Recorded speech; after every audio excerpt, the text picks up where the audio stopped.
Okay, so we'll let people join. You may start now. So my screen is visible. Visible. Okay, so good morning everyone. Today we are going to discuss about the income and wealth inequality in India. As we know that recently last month only the World Inequality Lab report also published, and they gave the title that the rise of the billionaire Raj. And last year Oxfam also stated that the India is becoming the country where the survival of the richest, and they posted it that the India story is equal to survival of the richest.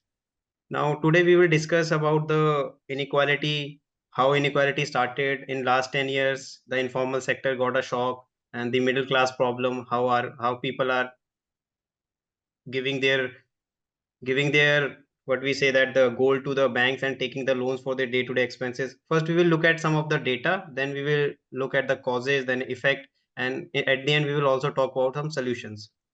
So these are the headlines we are seeing in day-to-day life also, like India's inequality at 100-year high, worse than colonial era. Like these are the headlines of Indian Express, The Hindu, The Wire, The Economist. Inequality rising since 2000s. Top 1% in India holds 40% of wealth. The study. Everyone is quoting that World Inequality Lab report study because that is a very credible resource. And World Inequality Lab is considered as the one of the top institute who provide the report on the inequality in the world and the basically all the countries individually. Same, the Wire also published that India's inequality at historic high, wealth concentration shot up sharpest between 2014-15 and 2022-23. Now let's look at some of the takeaways from the World Inequality Lab working paper. First takeaway was the emergence of very high net worth individuals. The period between 1990 to 2022 witnessed a rise in national wealth and the emergence of very high net worth individuals. Basically, these are those people who are having net worth exceeding $1 billion at market exchange rate. This number increased from 1 to 52, then to 162 in 1991, 2011, and 2022, respectively. Second takeaway was the extreme level of inequality in India. In 2022-23, 22.6% of India's national income went to just top 1%, the highest level recorded in the data series in 1922. This is higher than even during the interwar colonial period. The top 1% share stood at 40.1% in 2022-23. This is a wealth share. Also, at its highest level since 1961 when the data series on wealth began. So we can see that the top 1% is having 22.6% of India's national income and 40.1% of India's wealth. Between 2014 and 15 and 2022 and 23, the rise of top N inequality has been particularly among the very highest in the world, higher even South Africa, Brazil, and United States. So in last 10 years, we have become the country which has the top N inequality in the whole world if we compare to South Africa, Brazil, or even the developed country like United States. And the international Rahul, I will interrupt you here for yes, sir. clarification. Just bring back the original slide, this slide. Yes. Now, please explain for the benefit of other students as to why there is so much of disparity in the figures of national income and national wealth. So basically, national income, we consider the income that the people generate from their employment, like the salary, the profit, and all. But wealth is equal to gold, investment, assets, properties. So people with higher income are concentrating lot of wealth. Like Ambani is having lot of income, then he is using that income to purchase the wealth. And wealth is increasing because we don't have any wealth tax in our country. So wealth is equal to like investment are increasing, their assets are increasing, and due to that wealth only, that is giving rise to national income, more national income inequality. So it's like a kind of a cycle. Absolutely right. I will give a very simple example to explain the thing better. If you have a very poor laborer and he earns 100 rupees, so out of that, chances are that he will spend maybe rupees 90 or 95, and he may be able to save just about rupees 5 for a rainy day, with that too with difficulty. Yes, sir. Whereas a high net worth person, when he earns rupees 100, he will add it towards investments. He may be spending just about rupees 2 out of that, and 98 may be accumulating towards the wealth that he is already created. Fine. Yeah, please proceed. Yes, sir. Same example also I have quoted in further slides. I will Acha, explain it okay, with. good. Okay, okay. I will explain that example with the help of a table. I have made oh a अच्छा, table. मैं समझा था कि ये सवाल दिमाग में लोगों के आ रहा होगा। वेरी हाँ, गुड, चलो आगे। अभी सर अभी फिगर्स की बात कर लेते हैं, फिर आगे वो एग्जांपल्स के थ्रू समझेंगे। ठीक। Yes, so international comparison, we can say that India's top 1% income shares appear to be among the very highest in the world based on the World Inequality Database data, behind only perhaps Peru, Yemen, and a couple of other small countries. So we are highest in the whole world. We don't compare ourselves with Peru, Yemen, and these small countries. We only compare with South Africa, Brazil, US, China, and all. So no use of comparing with these small countries. We are currently the highest country which has the highest level of income inequality and wealth inequality. So let's look at this pie chart. So this pie chart states that the top 10% of India having 57.7% income share, and their average income is 13,52,985. Top 10%. Middle 40% has 27.3% income share, and their average income is 1,65,273.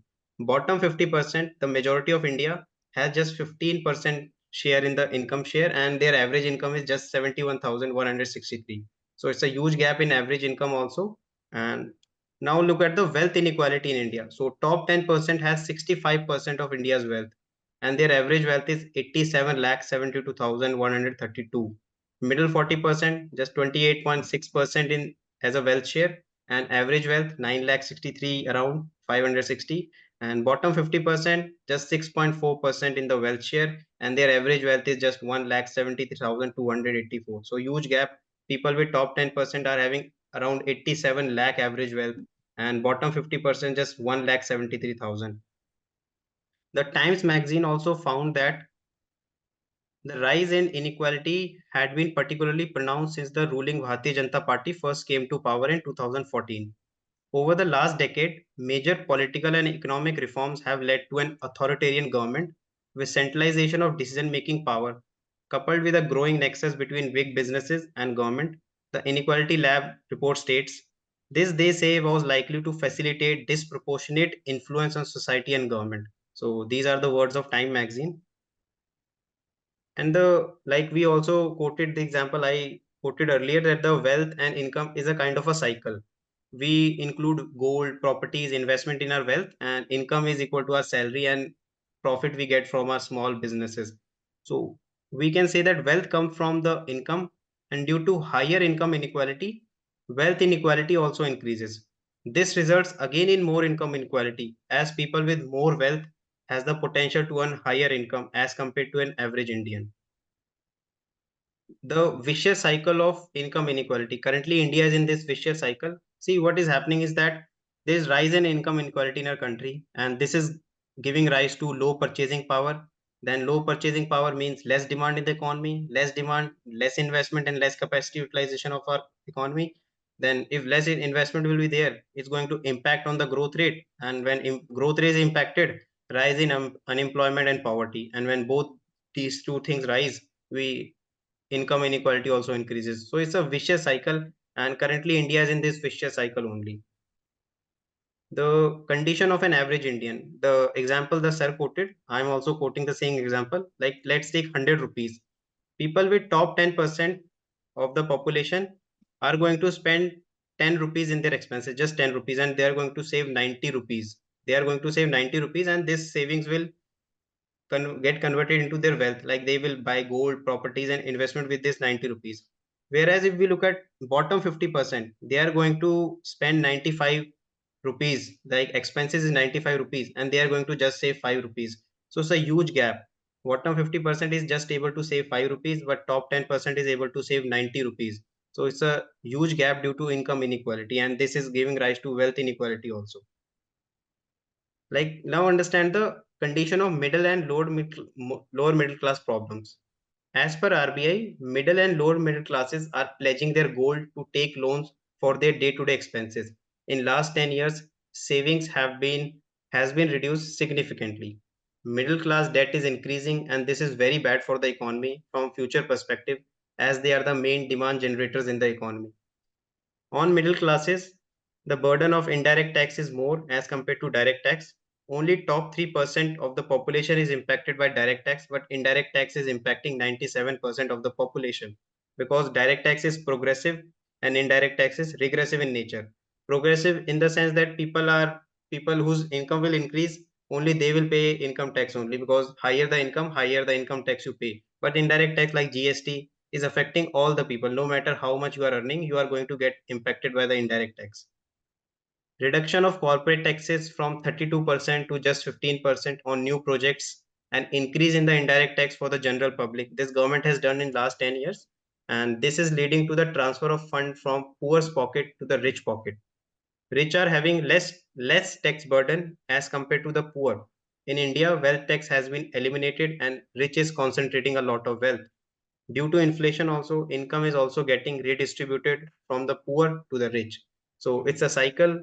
Rich are getting are more richer and poor are getting more poor, because they are having wealth, and government has eliminated every kind of wealth tax.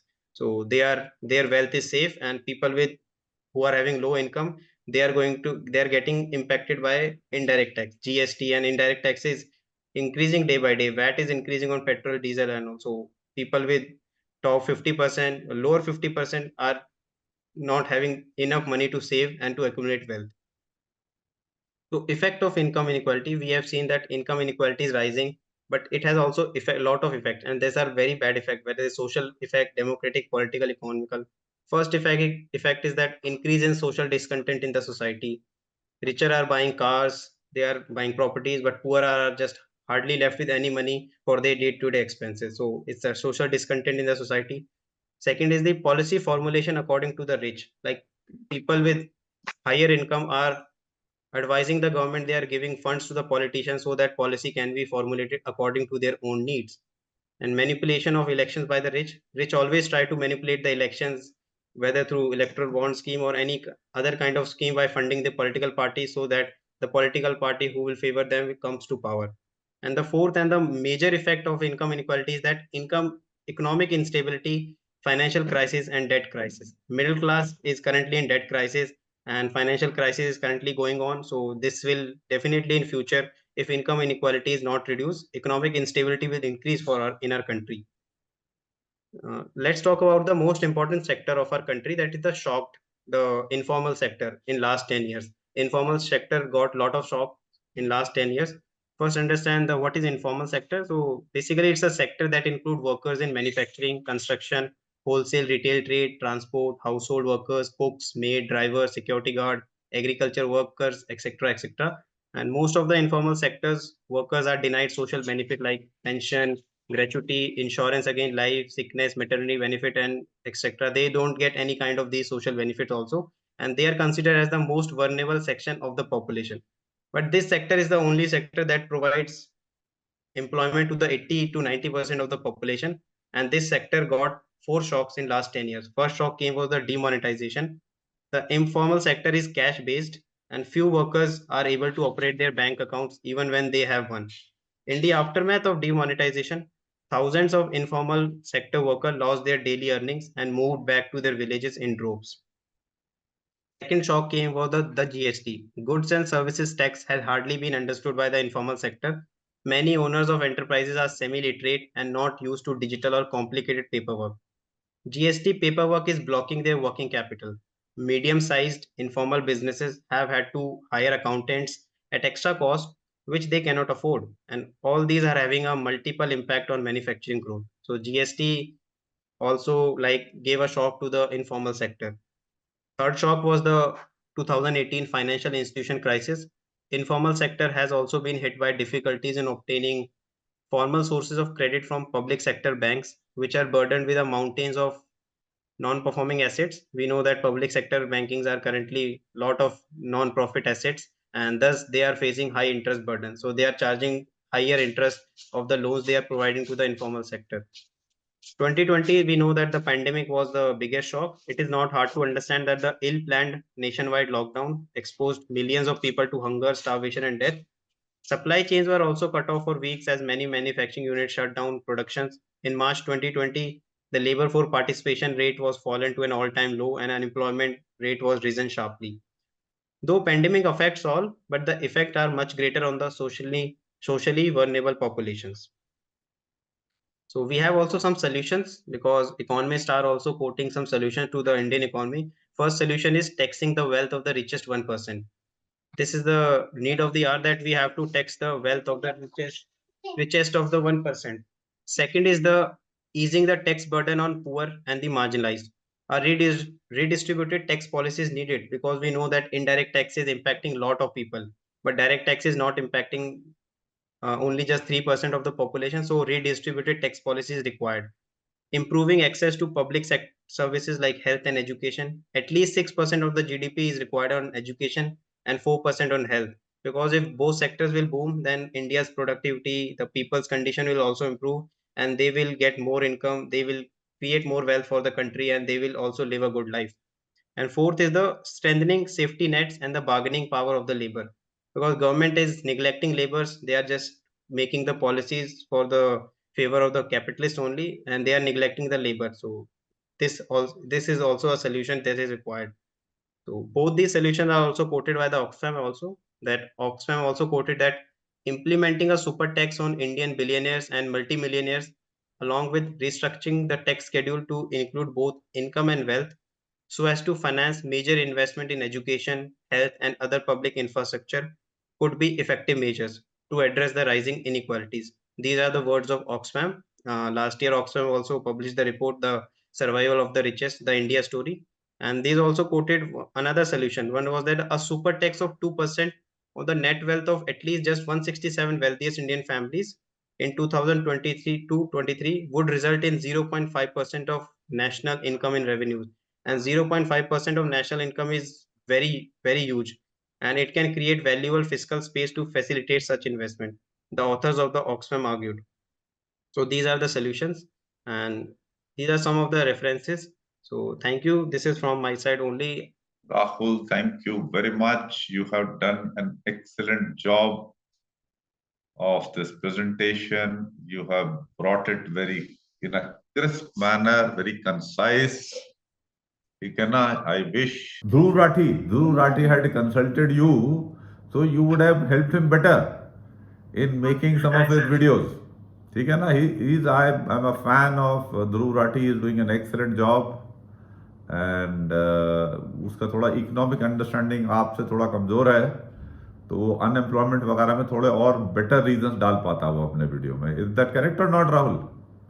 हाँ yes sir, वो is politically good but वो थोड़ा economics का angle उसका थोड़ा कम रहता. हाँ, अगर तुम्हारे को एज एडवाइजर वो ले लेता, I wish this video reaches him and he consults you, then you will be able to help him prepare better videos next time. Acha. Thank you, sir. I was just thinking of making the slides on inequality only because last 1 month, every day there is a headline that inequality is increasing, but government is not talking about it. And I am honored that you mailed me that we need to talk about this issue. So I'm very honored. Thank you, sir, for giving me this opportunity. I also have to thank you that you have done, you do a job with a lot of interest and you've done it with commitment and brought out the things very well. Now, bachon, you are open to asking questions between Rahul and I. We will try and settle your queries because I can understand that some of the aspects may not be very clear to you. So between the two of us, we'll try and answer to the best of our abilities. हाँ भाई अंजुम जी बोलिए please. Good morning sir. Good morning बेटा. Good morning Rahul. Sir good morning sir. Good morning Rahul. First of all बहुत अच्छा slide था, मुझे बहुत अच्छे से समझ में आया. एक मेरा डाउट है वो आप क्लियर कर दीजिए. The top 1% of Indians who are having national wealth of 40%, national wealth 40% of national wealth, and their income is 26%, but they are paying tax only 2.3%. So ये ऐसा क्यों है और इसको कैसे सही किया जा सकता है?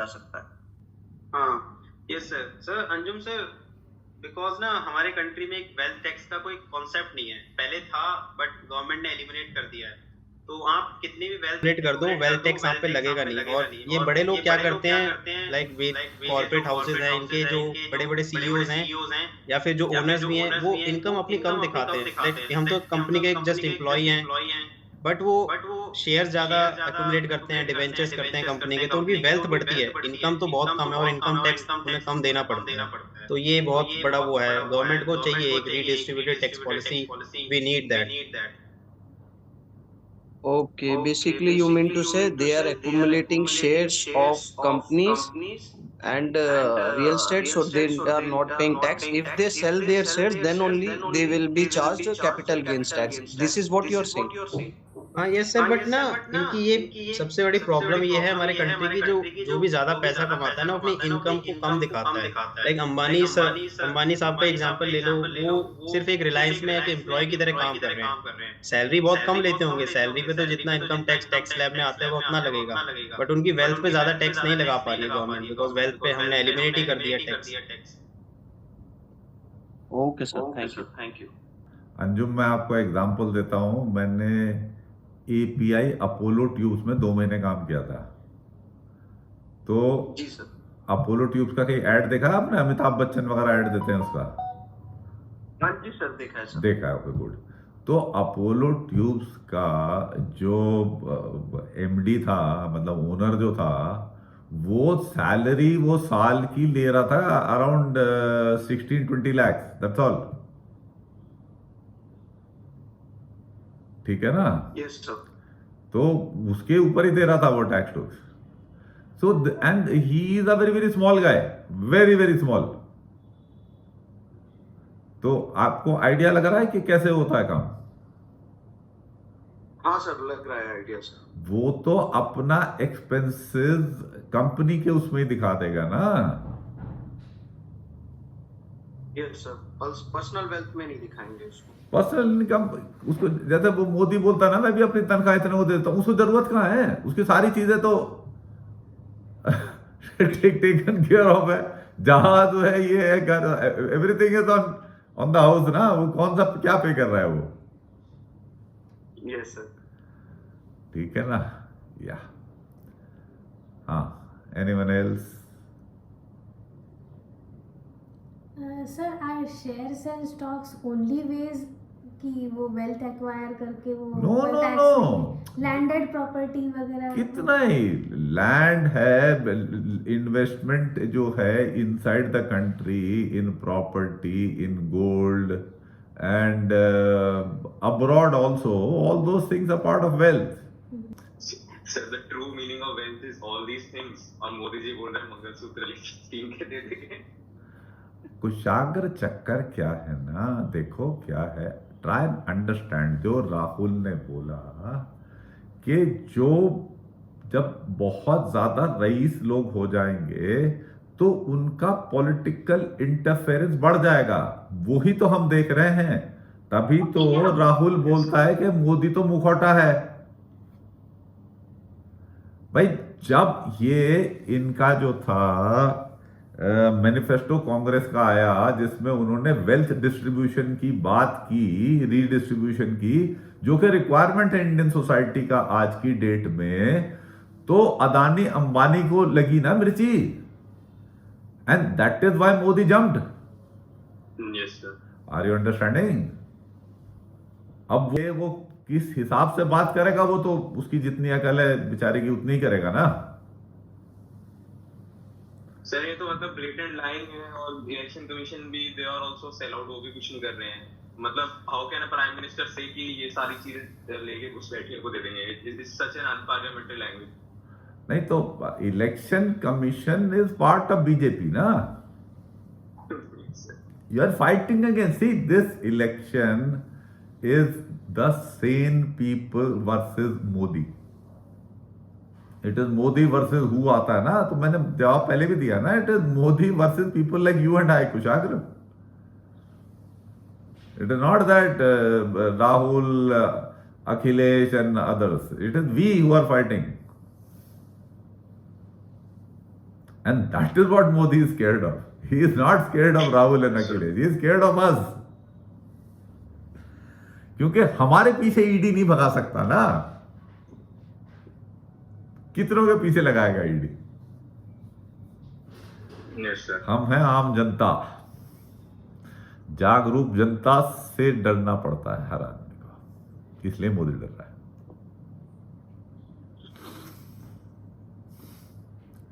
लेकिन सर जनता तो जागरूक होना ही नहीं चाहती.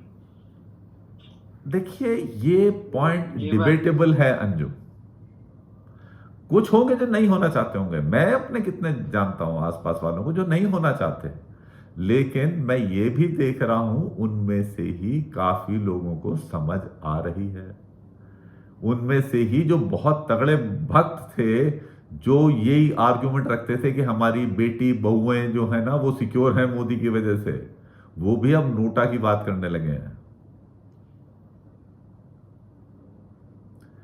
इलेक्टोरल बॉन्ड स्कैम के बाद वो भी मुंह छुपा रहे हैं. तो कंट्रीब्यूशन हो रहा है, कंट्रीब्यूशन हो रहा है. हाँ सॉरी क्या है sir? So I'm saying at this point of time we are in an electoral autocracy. You are right, you are right. देखिए मिस इन्फॉर्मेशन का इम्पैक्ट तो है ही, डेफिनेटली है. Yes, sir. पर अब कोशिश कर रहे हैं, जैसे उसने पॉलिटिकल इन्फ्लुएंस बोला, पॉलिटिकल इन्फ्लुएंस रईसों का मीडिया के थ्रू भी तो है. मीडिया भी तो इन्हीं के कंट्रोल में है. Are you getting the point? हाँ प्रणीत. Yes, sir. Like my doubt was electoral bonds was able to manage to get people who have funded to parties in a document form. But then before this also funding used to happen, but then we used to have no record.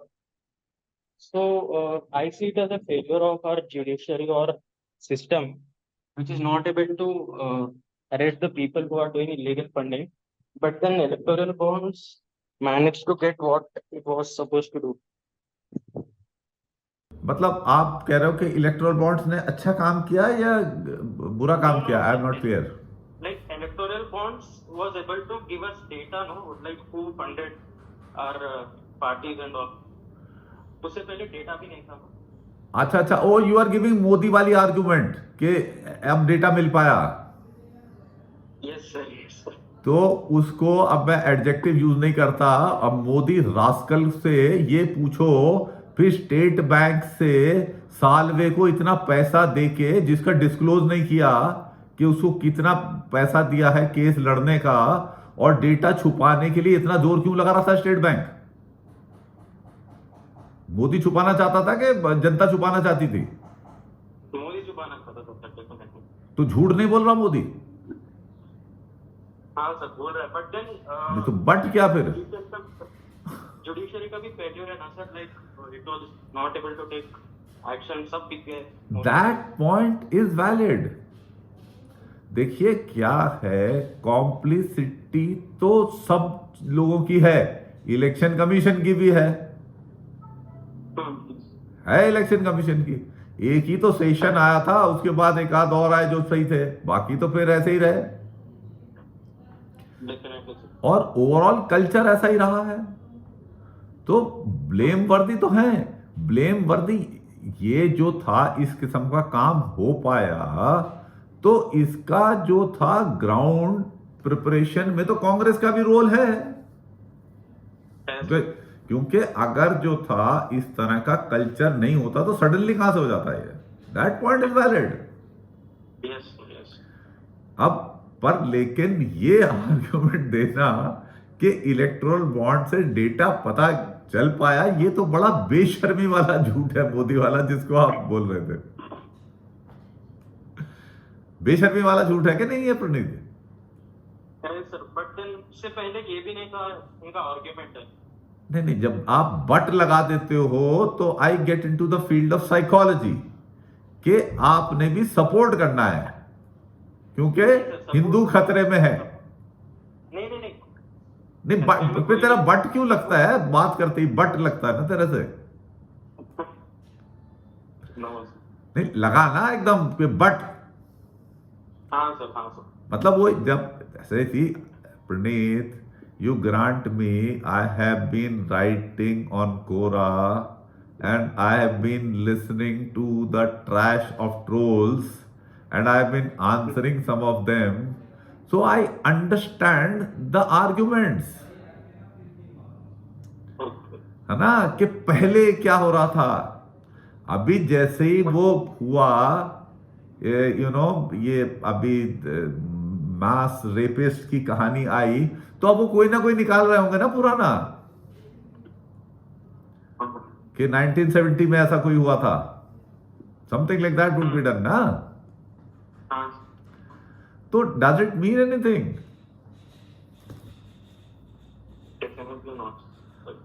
तो बात हम अभी कर रहे हैं wealth in equality की, जिसके वो जानना आपके लिए इंपॉर्टेंट है, और इसको समझना कि ये कैसे इफेक्ट हुआ, ट्रांसलेट कैसे 10 साल में इतना बड़ा ट्रांसफॉर्मेशन हो गया, कैसे अंबानी इतनी प्री वेडिंग इतनी तगड़ी करा रहा था.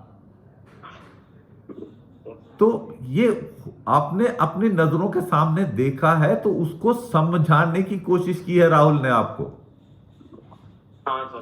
उसमें सवाल है तो पूछिए. आई clarity? Please use this information when you land up in discussions in your SSB. Yes. It will be useful to you people. Yes, and पहले भी, if you go by the book, any donation plus of 20,000 had to be declared. And ये तो BJP line से 2003 में. Kushagra, your point is valid. हो पहले भी रहा था. I mean, इलेक्टोरल बॉन्ड्स अगर नहीं भी होते तो भी, अगर ये तभी इसको अनकॉन्स्टिट्यूशनल डिक्लेयर कर दिया गया होता, तो ऐसा नहीं है कि पैसा इस तरह से नहीं आया होता, और अदानी अंबानी इन्फ्लुएंस नहीं कर पाए होते तब भी. But what electoral bonds did, it legitimized corruption. तब पहले डरता तो था ना आदमी. Yes, sir. और अब तो बिल्कुल ही ब्लेटेंटली उसने कहा ना. और क्या हुआ, you see, once again policy is one thing, the implementer is another, how the person uses the policy. Now you see how it was designed. इसके लिए कितनी और लॉज भी चेंज की गई थी ना कुछ आगे, कि फॉरेन कंट्रीब्यूशंस वाला करा था, प्रॉफिट वाला करा था, कि 7.5% प्रॉफिट ज्यादा नहीं. करेक्ट. मेकिंग कंपनीज भी कर सकती हैं. करेक्ट. तो मतलब ग्राउंड्स पूरे प्रिपेयर किए गए कि शेल कंपनी दे सकती हैं, जिससे आपका प्रॉफिट जिस कम है उससे ज्यादा का आप इलेक्टोरल बॉन्ड्स ले रहे हो, कोई सवाल नहीं पूछे जाएंगे, इलेक्टोरल बॉन्ड्स लेना टैक्स फ्री है. पूरा ग्राउंड प्रिपेयर किया गया वो करने के लिए, प्लस ग्राउंड प्रिपेयर किया गया एक्सटॉर्शन के लिए, प्लस ग्राउंड प्रिपेयर किया गया कि I mean you can literally get away with murder. क्योंकि देखो, रईस आदमी ने अगर मर्डर किया, लाइक एग्जांपल ले लो, टेनी के बेटे ने तो किया ही ना. Yes, sir. तो उस पे अभी तक क्या एक्शन हुआ है? Sir, are you talking about that Lakhimpur Kheri वाला? जो लखीमपुर खेरी वाला? Yes, sir. अभी तक भी क्या हो गया उसका? Nothing. That is what I'm saying. और उमर खालिद, जिसका खाली नाम मुस्लिम है, उसको जो है वो जुडिशरी जेल नहीं देती, वो कौन सी बेला वेला जो है इसकी. Yes, sir. एंड वो अपना जो है चंद्रचूड़ साहब भी, वो भी उन्हीं पे डाल देते हैं, वही जाता रहता है ना. ईवीएम वाला जो था केस का जजमेंट, लोगों को पहले पता चल गया था क्या होने वाला है. Yes, sir. It was like sort of judiciary was trying to justify to the public के ये बिल्कुल बढ़िया काम है. And which public is just like the farm laws ना, कि मोदी कुड नॉट एक्सप्लेन कि ये क्यों इतनी अच्छी है. इस तरह से जुडिशरी भी अपने जजमेंट में एक्सप्लेन कर नहीं पाई कि क्यों ये ईवीएम इतना अच्छा है. Yes, sir. Could you get an explanation from the judiciary के जजमेंट से? Yes, sir. नहीं, No, sir, we did not get any explanation, sir. You नहीं, did you get कि हाँ ये सही है, जजमेंट बिल्कुल बढ़िया हुआ? सर नहीं इतना सर, है और कि सुप्रीम कोर्ट ने काउंटर नहीं कर पाया। क्योंकि अगर वीवीपैट है तो कर दो, मतलब why not, what's there to hide. 2000 अभी भी तो चल रहा है त्रिपुरा में सर, जैसे 100% वोटिंग से 106% वोट काउंट हो रहे हैं, तो मतलब there is something fishy going on. वही तो मैं कह रहा हूँ, बाकी जगह नहीं हो रहा होगा। तो कुशाग्र क्या जुडिशरी हिंदुस्तान की पब्लिक को सही आंसर दे पाई? या मेरे हिसाब से तो उन्होंने आंसर ये दिया कि वो भी कॉम्प्लिसिट है in the crime against us. That's the answer I got.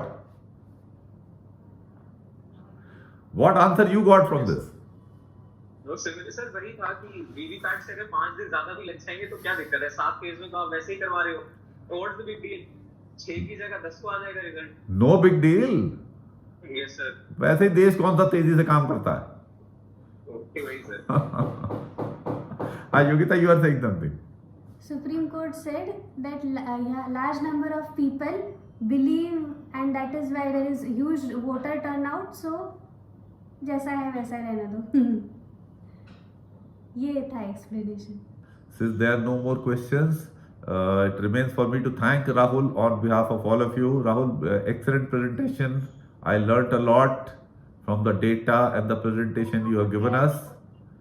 So I'm sure the people who follow our channel, they will also benefit a lot from seeing this presentation, as all students who have attended have done so. So thanks a lot all of you for Thank you so much, attending, and thanks Rahul. Take care all of you. God Thank you, bless. sir. Bye bye.